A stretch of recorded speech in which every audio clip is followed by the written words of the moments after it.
Hello friends, आप सभी का मेरे YouTube channel go through fine art में स्वागत है। जो भी हमारे चैनल पे नए आए हैं वो प्लीज़ बेल आइकन को प्रेस कर ले और चैनल को सब्सक्राइब कर ले ताकि ड्राइंग से रिलेटेड वीडियो आपको आपके फ़ोन पे सबसे पहले प्राप्त हो।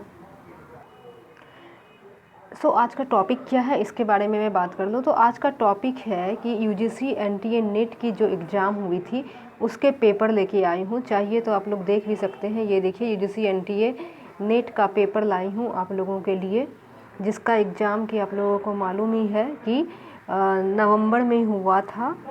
जून वाले जो एग्ज़ाम होते हैं वो नवंबर में हुआ था, तो उसी का पेपर आप लोग के साथ आज मैं लेके आई हूँ। तो आज हम पेपर 2 के बारे में बात करेंगे, जिसमें कि हमारे फाइन आर्ट विजुअल आर्ट से रिलेटेड क्वेश्चंस होते हैं। तो बहुत लोगों ने पेपर देख चुके हैं और कहे थे कि मैम डिटेल में बनाइएगा। तो डिटेल में बनाने से वीडियो काफ़ी लंबा हो जाएगा, एटलीस्ट 5 to 6 आवर्स लग जाएंगे सब सारे को एक्सप्लेन करने में। तो सबसे पहले हम ये कर रहे हैं कि सबसे पहले हम आंसर आप लोग को बता देते हैं और उसके बाद हम 10-10 का सीरीज लेके आएंगे, 10-10 का सीरीज लेके आएंगे, जिसमें कि हम आप लोग को, जैसे कि अगर पहला क्वेश्चन आप देखिए, यहाँ से फाइन आर्ट का शुरू हो जाता है। देखिए यहाँ पे दिखा रहा है सेक्शन पार्ट 2 विजुअल आर्ट के क्वेश्चन शुरू हो गए हैं। तो we can see here question number 1। इसमें हम जैसे कि चारों को अगर हम एक्सप्लेन करने जाएं, झूलती मीनार, बुलंद दरवाज़ा, हवा महल, पंचमहल, तो ये 4 को डिस्क्राइब करने में ही 10 मिनट लग जाएंगे, ज़्यादा भी लग सकते हैं, मोर देन दैट।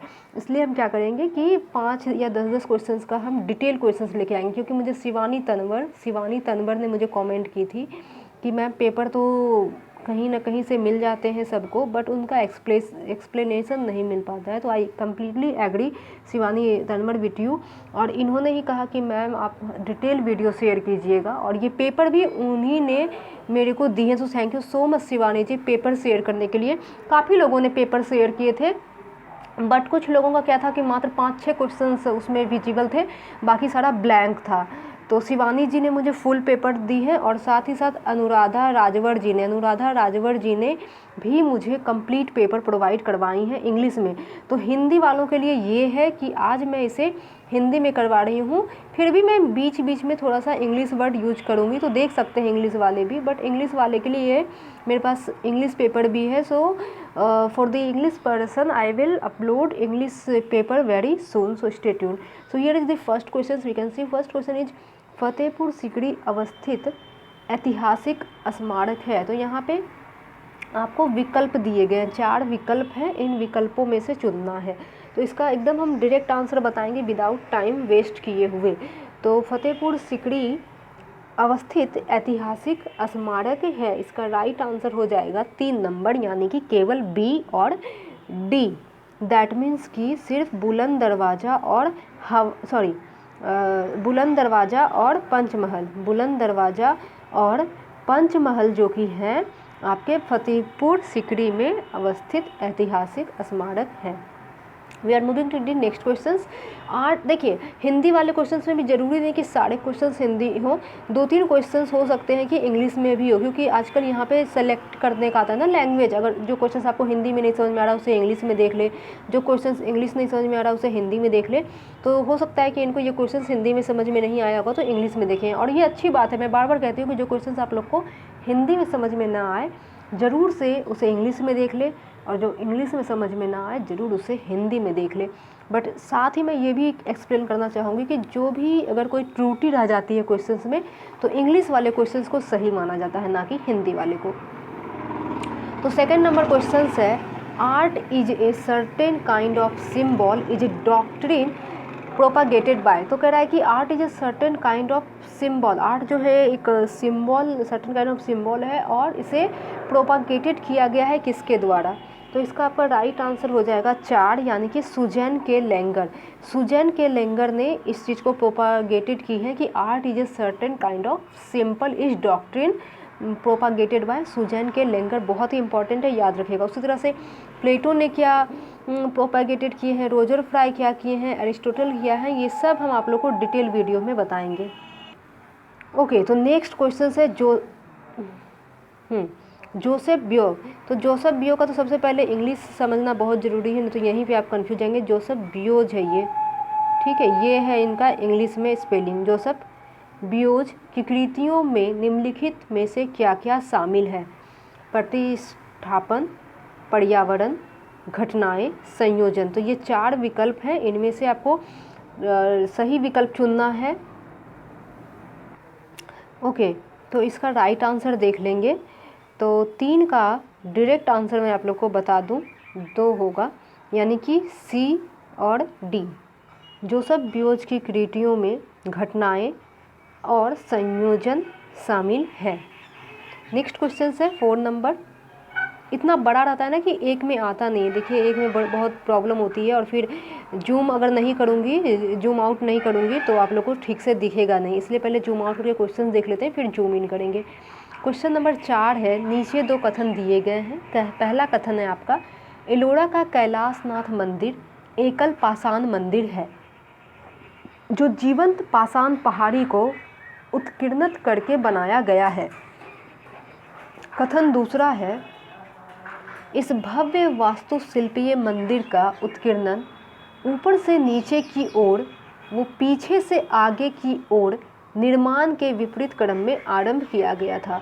तो आप लोग को बताना है उपर्युक्त कथनों के आलोक में निम्नांकित विकल्पों में से सही उत्तर चुनना है कि एक जो कथन है वो सही है, 2 भी सही है या नहीं, 1 और 2 दोनों गलत है, या 1 सत्य है किंतु कथन 2 गलत है, चौथा है 1 असत्य है और किंतु कथन 2 सही है। तो पैटर्न तो आप जानते हैं कि इस तरह के पैटर्न के क्वेश्चंस आते हैं।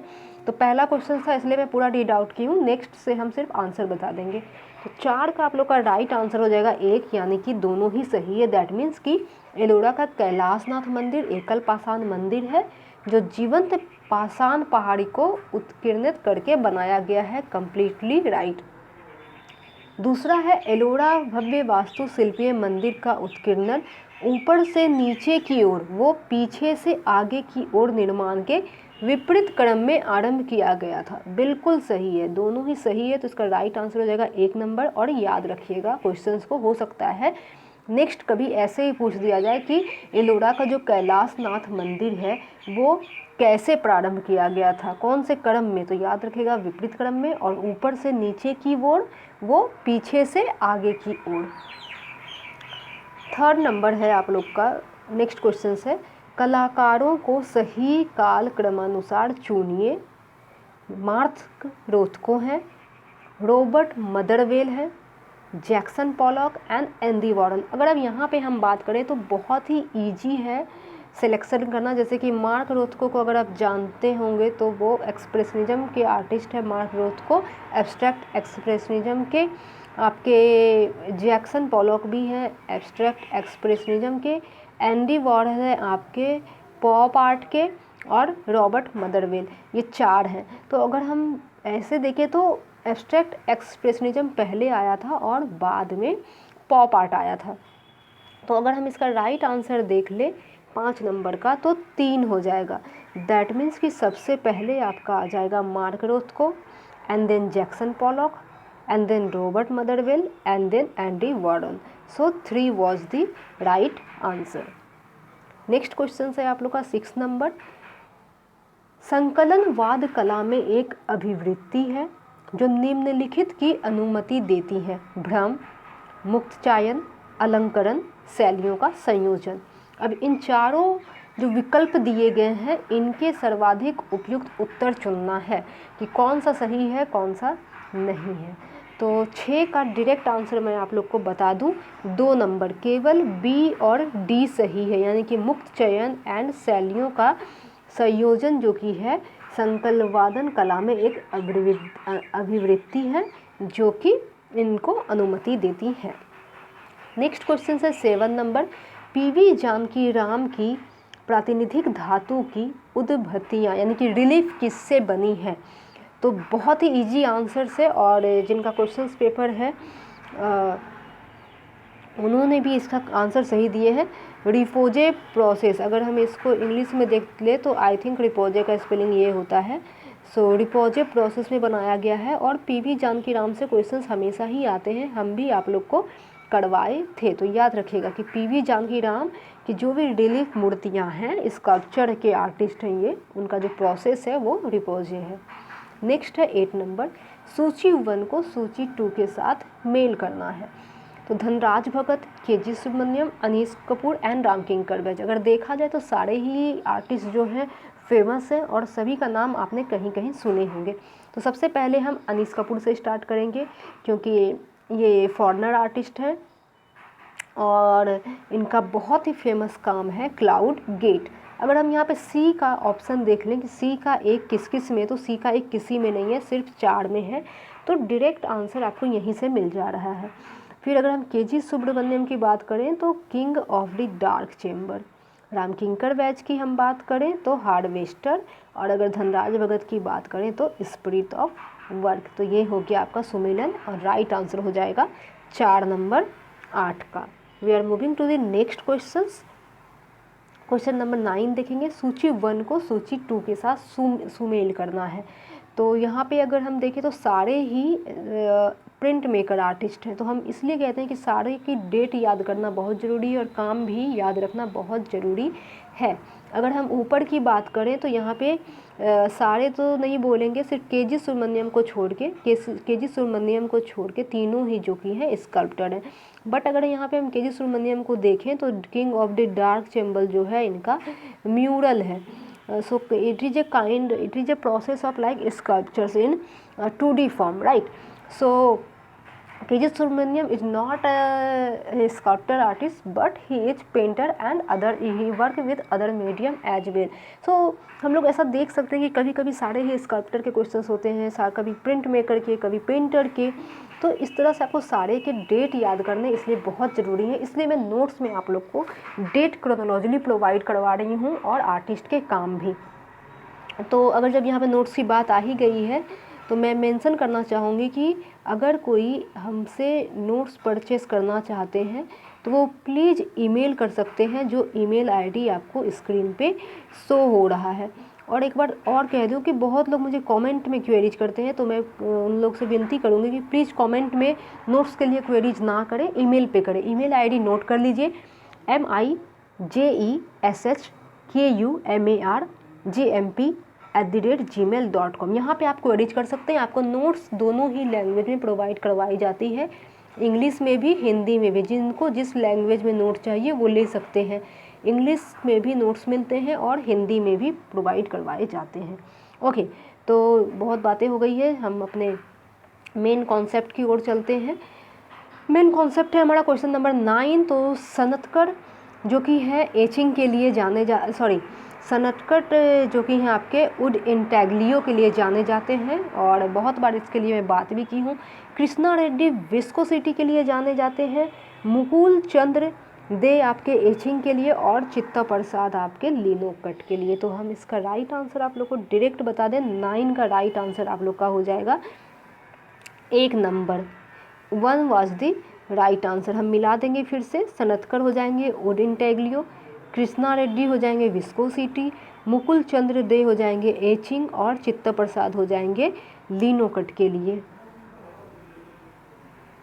और ये चारों ही अगर आप जाइएगा, नहीं, मुकुल चंद्र दे छोड़ के सनतकर, कृष्णा रेड्डी और चित्ता प्रसाद पे मैं वेरियस वीडियोज़ बनाई हूँ और वहाँ पे मैं बताई भी थी कि कृष्णा रेड्डी किसके लिए जाने जाते हैं, चित्ता प्रसाद किसके लिए और सनतकर। तो जो भी हमारे वीडियो देख के एग्ज़ाम देने गए होंगे उनको कोई भी प्रॉब्लम नहीं आई होगी इस टाइप के क्वेश्चन सॉल्व करने में। नेक्स्ट है 10 नंबर। 10 नंबर पूछा गया जे स्कूल ऑफ आर्ट बम्बई से संबद्ध कलाकारों को चुनिए। दैट मीन्स कि जिन्होंने अपनी शिक्षा जे स्कूल ऑफ आर्ट से ली है और साथ ही साथ बम्बई, क्योंकि जे स्कूल ऑफ आर्ट बम्बई में ही है। तो यहाँ पे आपके ऑप्शन है JS स्वामीनाथन यानी कि जगदीश स्वामीनाथन, MB धुरंधर, SL हल्दनकर, रविशंकर रावल। तो सबसे पहले मैं इसका डायरेक्ट आंसर बता दूं 10 का कि कौन कौन सा सही है। तो 3 नंबर यानी कि B, C और D, MB धुरंधर, SL हल्दनकर और रविशंकर रावल, ये तीनों जो हैं जे स्कूल ऑफ आर्ट से संबंधित है, जो कि मुंबई में है। और जैसे ही हम बात करते हैं JS स्वामीनाथन यानी कि जगदीश स्वामीनाथन को, तो आप लोग को बता दें कि ये भोपाल के लिए बहुत काम किए हैं, भोपाल के म्यूजियम के लिए काम किए हैं, भारत कला भवन के लिए काम किए हैं, तो उनके लिए ये जाने जाते हैं। भारत भवन, सॉरी नॉट भारत कला भवन, भारत कला भवन वाराणसी में है, ये कन्फ्यूजिंग है, थोड़ा सा कन्फ्यूज कर जाते हैं। तो भारत भवन के लिए JS स्वामीनाथन काम किए हैं। तो ऐसे कुछ क्वेश्चंस को आप तुक्का लगा के भी बना सकते हैं। तो 10 का राइट आंसर हो गया 3 नंबर।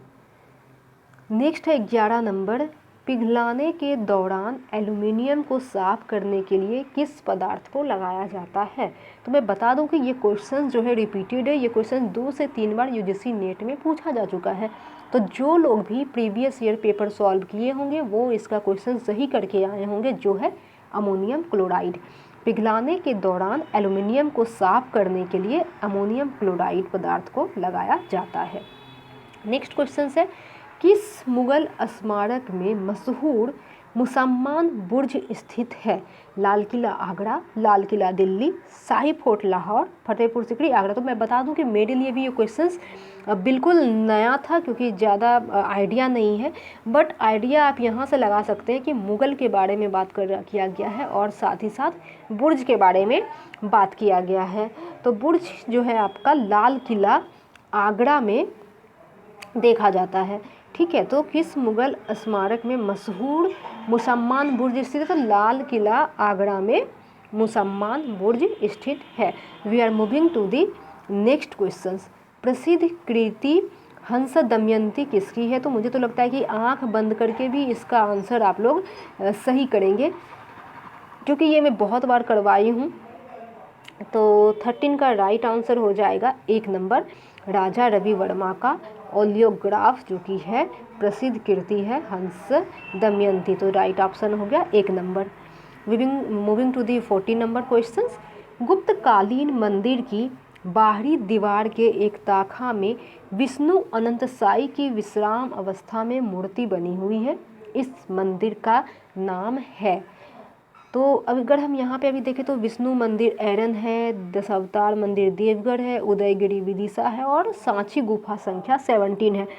तो मैं आप लोग को कहूँगी कि ये चारों को पढ़ के जाएँ डिटेल में, क्योंकि इससे क्वेश्चंस हमेशा पूछे जाते हैं। इसलिए मैं कहती हूँ प्रीवियस ईयर क्वेश्चंस को डिटेल में सॉल्व कीजिए और साथ ही साथ उसके जो ऑप्शंस होते हैं उस पर सिर्फ आप ध्यान देंगे तो आपका JRF निकल जाएगा। ओके, तो इसका हम राइट आंसर बता दें 14 नंबर का 3 हो जाएगा। दशावतार मंदिर देवगढ़ में है, जिसमें कि गुप्तकालीन मंदिर के बाहरी दीवार के एक ताखे में विष्णु अनंत साई की विश्राम अवस्था में मूर्ति बनी हुई है। तो ये भी याद रखना, अगर पूछ दिया जाए नेक्स्ट टाइम क्वेश्चंस को घुमा के कि दशावतार मंदिर देवगढ़ के बाहरी दीवार के ताखा में किस प्रकार की मूर्ति बनी हुई, तो राइट आंसर हो जाएगा विष्णु अनंत साई की विश्राम अवस्था में मूर्ति बनी हुई। तो क्वेश्चन को घुमा के भी पूछा जा सकता है।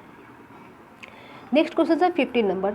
हिरोशिगे निम्नलिखित में से किस शिल्प के गुरु थे।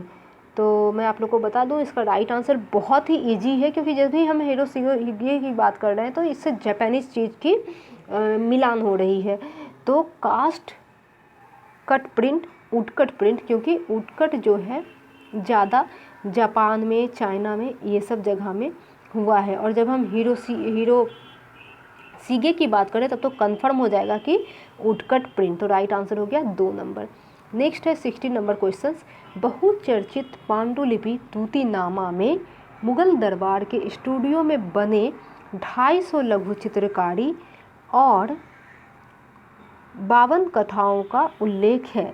यह किसके शासनकाल में लिपिबद्ध किया गया। तो इसका राइट आंसर हो जाएगा आपका 16 का 3, यानी कि अकबर के काल में तूतीनामा पांडुलिपि यानी कि मुगल तूतीनामा मैन्युस्क्रिप्ट में 250 लघु चित्रकारी और 52 कथाओं का उल्लेख है। तो ऐसे भी याद रख सकता है सिंपली, कुछ इतना याद रखने की ज़रूरत नहीं। आप सिंपली ये भी याद रख सकते हैं कि तूतीनामा किसके दरबार में बना था। तो तूतीनामा आपके अकबर के टाइम पे बना था। We are moving to the next question. 17 number question हम देख लेंगे जल्दी से। नंद गोपाल के मूर्ति शिल्प की अनुपम शैली ग्रीक कला से प्रेरित है, लोक और उत्तर आधुनिक कला का मिश्रण है, जनजातीय मूर्ति शिल्प से प्रेरित है, पारंपरिक और समकालीन कला का मिश्रण। इन चारों में से कौन से जो है कॉलम सही है वो आपको सेलेक्ट करना है। तो हम बता दें कि 17 का आपका राइट आंसर हो जाएगा सी और डी, यानी कि जनजातीय मूर्ति शिल्प और पारंपरिक और समकालीन कला का मिश्रण है नंदगोपाल के मूर्ति शिल्प की अनुपम शैली में। 18 नंबर क्वेश्चन है, फिल्म निर्माता सत्यजीत रे द्वारा निर्मित वृत्त चित्र इनर आई किस पर बनाई गई है। तो ये क्वेश्चंस ध्यान रखिएगा, सॉरी आई होगा, इनर आई ये नहीं होगा, इनर आई, ठीक है। तो पूछा गया है किस पर बनाई गई है, यानी कि किस पर आधारित है, बेस्ड है, तो हो जाएगा विनोद बिहारी मुखर्जी। बट अगर यहाँ पे क्वेश्चंस ये रहता कि किस सत्यजीत राय नहीं रहता ऑप्शन में, सत्यजीत राय आपके नीचे होते, पूछा जाता कि किसने इनका निर्देशन किया है, तो आपका सत्यजीत रे होता। यानी कि सिंपली हम बता दें कि ये एक डॉक्यूमेंट्री फिल्म है जो कि विनोद बिहारी मुखर्जी पे बनाई गई। इनर आई विनोद बिहारी मुखर्जी जब ब्लाइंड हो गए थे उस पर आधारित है, और इनको जो डायरेक्ट किया है, जो डॉक्यूमेंट किए हैं, वो हैं आपके सत्यजीत रे। तो 18 का राइट आंसर हो जाएगा 2 नंबर, कंफ्यूज मत होइएगा क्वेश्चंस में। 19 नंबर है, राजा रवि वर्मा ने बम्बई के घाट कोपर में लिथोग्राफी प्रेस शुरू की थी। तो यहाँ पे मैं बता दूँ बहुत बार क्वेश्चंस पूछे जाते हैं KVS NVS DSSB में और लोग गलत कर देते हैं।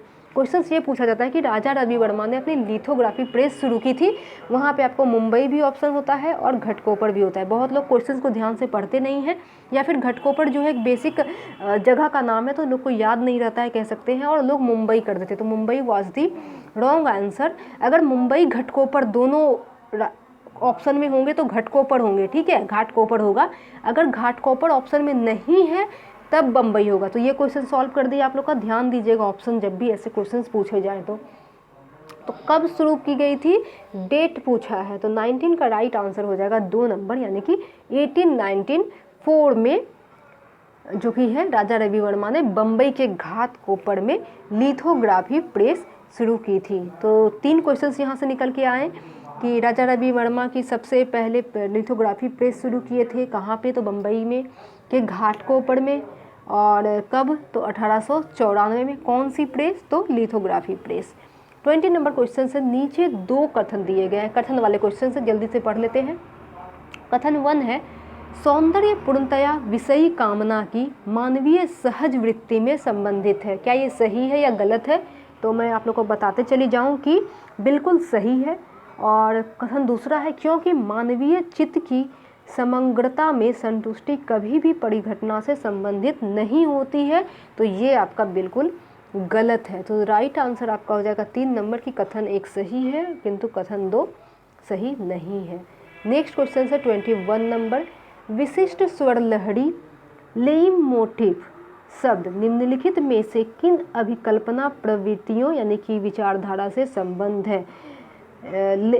लेट मोटिव के बारे में पूछा गया। लेट मोटिव हिंदी में कहते हैं विशिष्ट स्वर लहरी, तो इसका राइट आंसर हो जाएगा नवकला, यानी कि आर्ट नोवो। आर्ट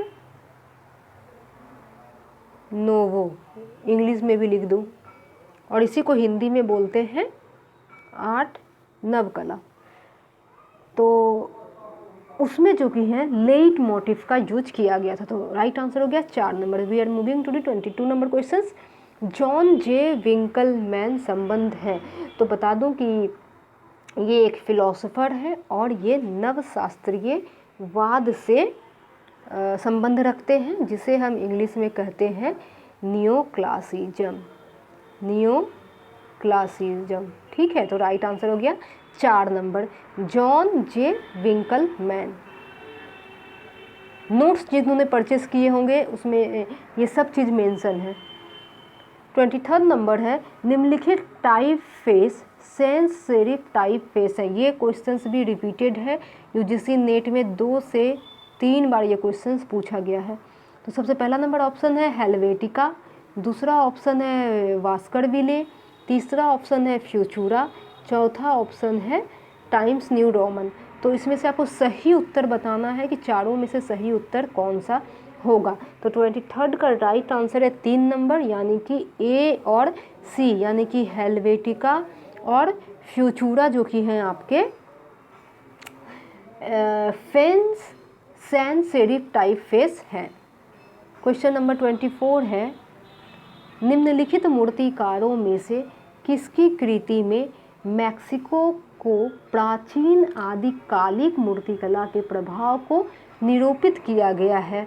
तो जैसे ही मैक्सिको बोल रहा है और आदिम कला की बात, आदिकालिक मूर्तिकला के बारे में बात हो रहा है, तो हम थिंक करेंगे कि इस टाइम के आर्टिस्ट कौन थे। तो इस टाइम के जो आर्टिस्ट आपके थे हेनरी मूर थे, जिन्होंने मैक्सिको के प्राचीन आदिकालिक मूर्तिकला के प्रभाव को निरूपित किया। तो राइट आंसर हो जाएगा 4 नंबर। नेक्स्ट है, प्रहलाद कक्कड़ अपनी किन निम्न कृतियों विज्ञापन फिल्में के लिए सर्वाधिक जाने जाते हैं। अगर सच बोलूं तो ये क्वेश्चंस जब मैं यूजीसी नेट में देखी तो मुझे बिल्कुल भी आइडिया नहीं है एडवर्टीजमेंट का। और ज़रूरी नहीं कि, मैं बार बार कहती हूँ कि ज़रूरी नहीं है कि सबको कक्कड़ आई होप कि मैं सही लिखी होंगी। तो ज़रूरी नहीं है कि सभी को सारे फील्ड में नॉलेज हो। तो मुझे अप्लाइड आर्ट का जीरो नॉलेज है, जीरो। मैं पढ़ के कर सकती हूँ इसको छानबीन की इस तरह से। अभी तो थोड़े बहुत फिर भी मुझे आते हैं, जैसे कि CMYK क्या है, तो आई नो कि K is stand for black, और ये मतलब 4 कलर हैं जो कि बेसिक कलर्स होते हैं, ये सब थोड़ा बहुत आइडिया हो गया मुझे पढ़ के। बट प्रहलाद कक्कड़ मैं नहीं जानती थी, और मुझे बहुत खुशी हुई जब मैं मिंत्रा के एक फैशन सुपरस्टार, मतलब आप लोग हंसीएगा मेरे ऊपर बट बिल्कुल भी नहीं है, इसलिए हम कहते हैं कि नॉलेज आप कहीं से भी ले सकते हैं, किसी भी रूप में लिया जा सकता है। तो मिंत्रा फैशन सुपरस्टार जो कि है होता है, जिसमें कि जो भी इन्फ्लुएंसर्स वगैरह होते हैं उन पे वीडियो बनाई जाती है। तो वहाँ पे हमने प्रहलाद कक्कड़ को देखे, और प्रहलाद कक्कड़ आए हुए थे। अब मैं उनका मेन गेटअप बता दूं कि उनकी सबसे जो इम्पॉर्टेंट पार्ट है उनके बॉडी का, वो है आपका सिर, क्योंकि वो हमेशा ही हैट पहनते हैं, हमेशा ही वो हैट पहनते हैं, वही उनकी आइडेंटिटी है। तो प्रहलाद कक्कड़ की आइडेंटिटी क्या है? प्रहलाद कक्कड़ की जो आइडेंटिटी है वो है उनका हैट। वो विदाउट हैट कहीं भी नहीं जाते हैं, जहाँ भी आप उनको देखेंगे हैट उनका ज़रूर देखेंगे। तो छोटी छोटी चीज़ें से मालूम चलता है। फिर मुझे मालूम चला कि अच्छा प्रहलाद कक्कड़ जो कि हैं विज्ञापन के लिए हैं, और वो बहुत ही अच्छे एडवर्टीजमेंट मूवी करते हैं, बहुत ही अच्छे एडवर्टाइजमेंट करते हैं, बहुत ही उनका कॉमन सेंस, ह्यूमर बहुत ही अच्छा है, ह्यूमर बहुत ही अच्छा है। तो आप कहीं से भी नॉलेज गेन कर सकते हैं। इसलिए मैं कहती हूँ कि ज़रूरी नहीं है कि आप मूवी ना देखिए, मूवी से भी बहुत कुछ सीखा जाता है।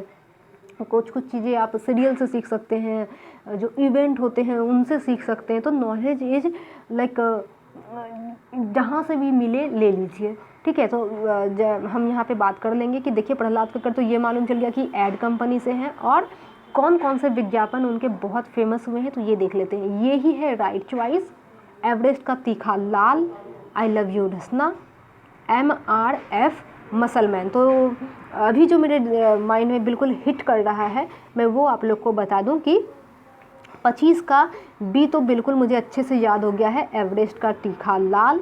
फिर आपका हो जाएगा C नंबर यानी कि आई लव यू रसना, और हो जाएगा A नंबर यानी कि ये ही है राइट चॉइस। तो ये तीनों जो कि है बहुत ही फेमस हुआ है, राइट आंसर हो जाएगा 4 नंबर। ये बहुत ही फेमस हुआ है जो कि प्रहलाद कक्कड़ के एडवर्टीजमेंट है। ज़रूर जाके आप टीवी पे देखिएगा एक बार, जब टीवी चला रहे होंगे तो एक बार जानने के बाद चीज़ों को देखने में इंटरेस्ट ही अलग होता है। तो फ्रेंड्स वीडियो तो 28 मिनट का हो गया, क्या और लंबा कर दूं? चलिए 5 क्वेश्चंस और खींच लेते हैं, है ना। तो 3 पार्ट में वीडियो बना देंगे, हम 4 पार्ट करने वाले थे बट 3 पार्ट में इनको ख़त्म कर देंगे।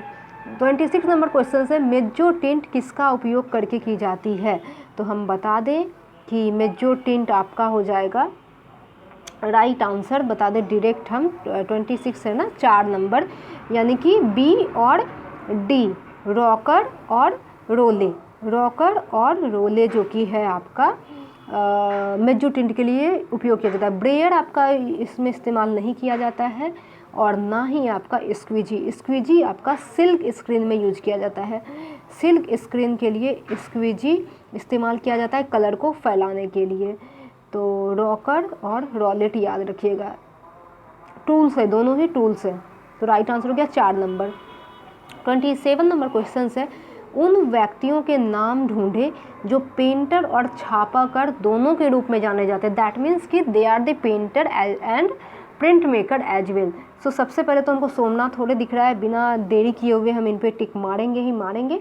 और दूसरे की अगर हम बात करें तो केजी सुब्रमण्यम, क्योंकि बीसी सन्याल और धनराज भगत ने प्रिंट मेकिंग पे काम नहीं किए हैं।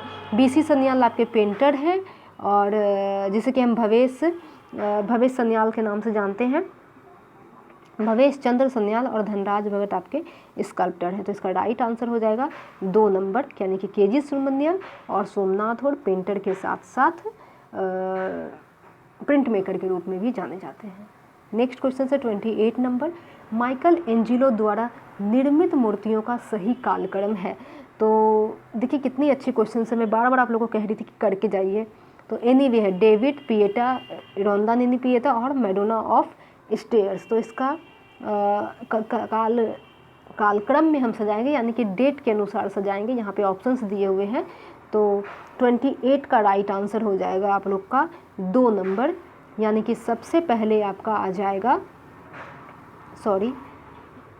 सबसे पहले आप लोग का आ जाएगा डेविड के बाद आ जाएगा आपका पिएटा, सॉरी मिस्टेक हो गया, फिर से करते हैं। डी है ना पहले, सबसे पहले होगा मैडोना ऑफ स्टेयर्स, उसके बाद हो जाएगा आपका पिएटा, उसके बाद हो जाएगा डेविड, एंड देन हो जाएगा आपका रोंदा नीनी पिएटा।